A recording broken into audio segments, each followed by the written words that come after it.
på problemerne i dag, så vokser de bare og bliver endnu større i morgen. Og det er på mange måder den samme jordnære tilgang til ansvaret, som er grundlaget for samarbejdet ude i kommunerne og regionerne. Her ved man jo godt, at de politiske svejsninger, der har de fleste lag, de i bund og grund er de stærkeste. Man lytter til hinanden, man ved, man har brug for hinanden. For det er jo ikke let at træffe beslutninger, for eksempel i kommunerne. Det er ikke let at lukke en skole. Det er ikke let at flytte ressourcer fra en gruppe af ældre til en anden gruppe af ældre. Ikke desto mindre, så bliver der hver dag truffet beslutninger af byrådsmedlemmer og regionsmedlemmer. Også nogle af de svære. Beslutninger, som sikrer, at der også næste år og næste år igen er mulighed for, at vi kan holde sammen på tingene, og vi har god velfærd. En dag som i dag er det vigtigt at anerkende deres indsats. Byrådsmedlemmer og regionsrådsmedlemmer, de er med til at forankre vores demokrati. De er med til at skabe et stærkt og robust folkestyre, hvor det altid er de folkevalgte, der på vegne af folket træffer beslutninger. Den 19. november, der skal vi jo sætte kryds ved kommunal- og regionsvalget. Det er 2 vigtige valg, og jeg vil ønske kandidaterne held og lykke. Men først og fremmest, så ønsker jeg, at flest mulige danskere bruger deres stemmeret. Jeg er nok lidt gammeldags.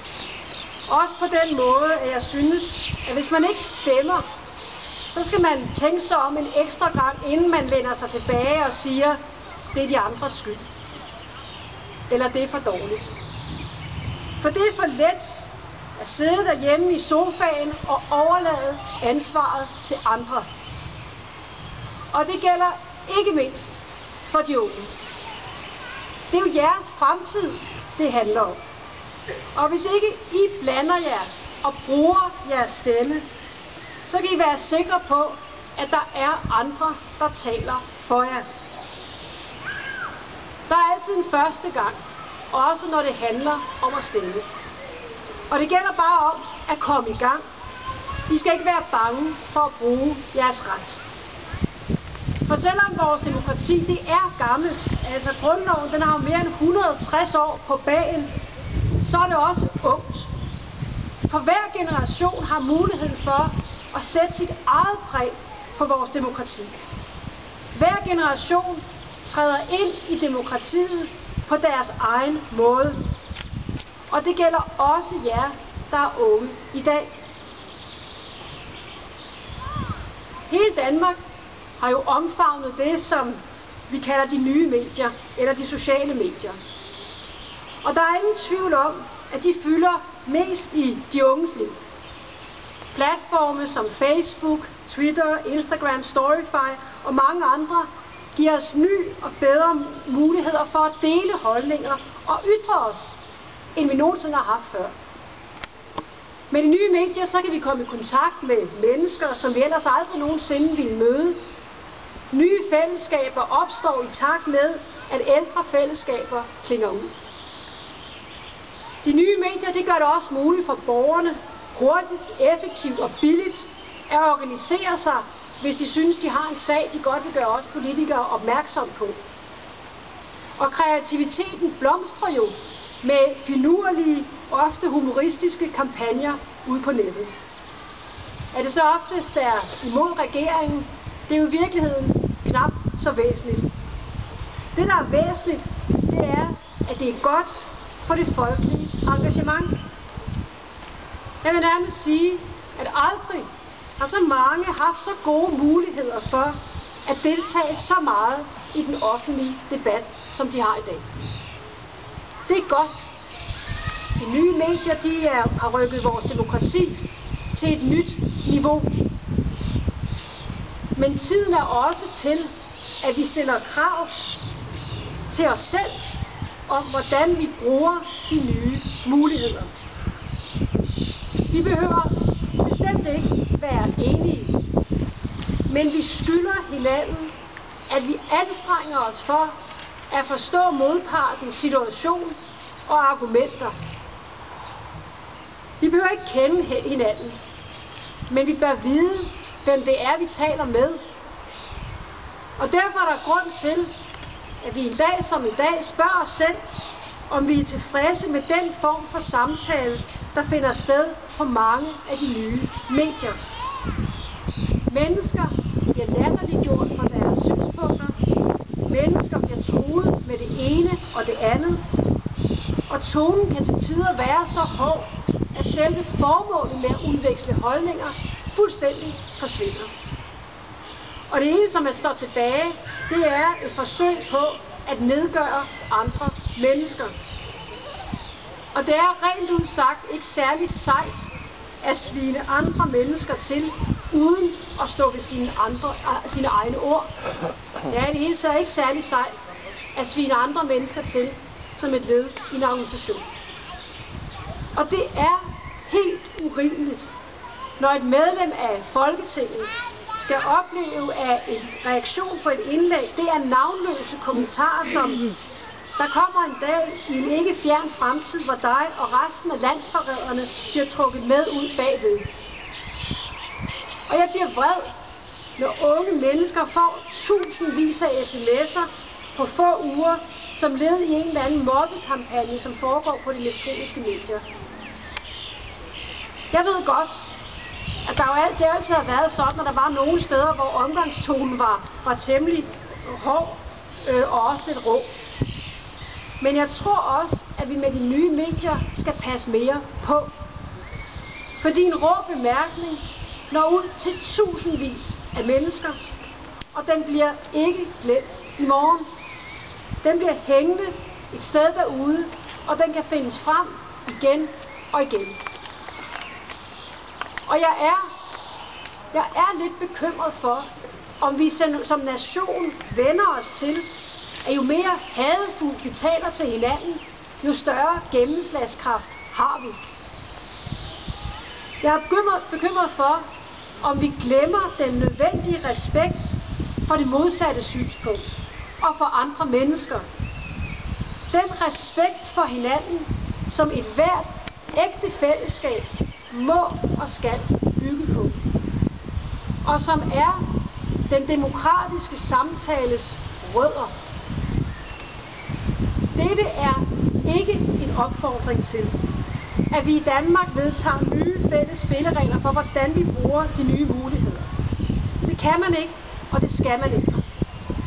Det er de enkelte mediers og de enkelte fællesskabers valg. Det er enkeltes valg også. Men det er en opfordring til, at vi alle sammen husker på, at vi også har ansvaret for at bruge demokratiet på en respektfuld måde. Og jeg er overbevist om, at det er muligt.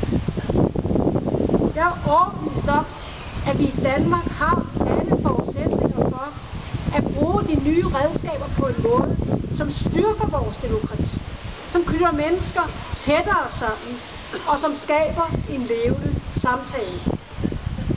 Det valg er vores.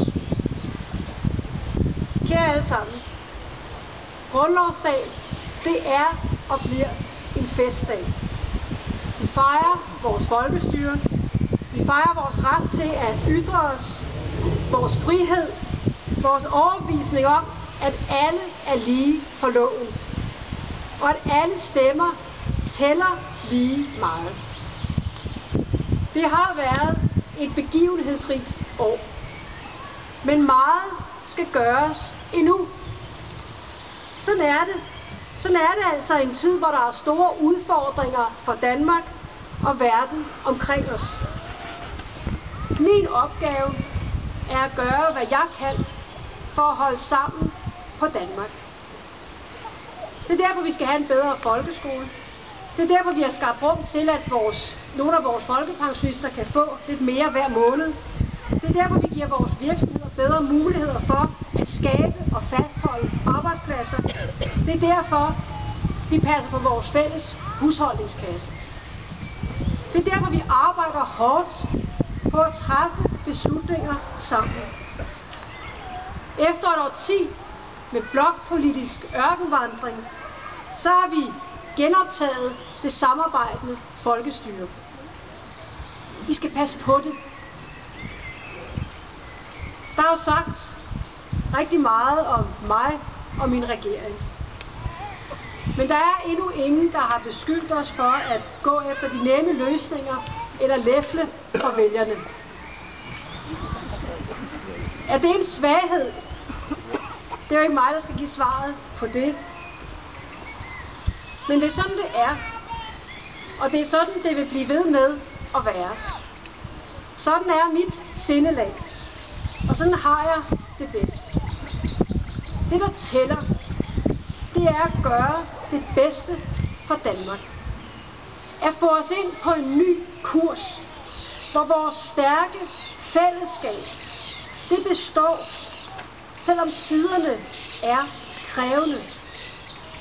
Og vi kan godt, fordi vi har evnerne til at tale sammen, til at arbejde sammen, og netop fordi vi har den grundlov, som vi fejrer i dag.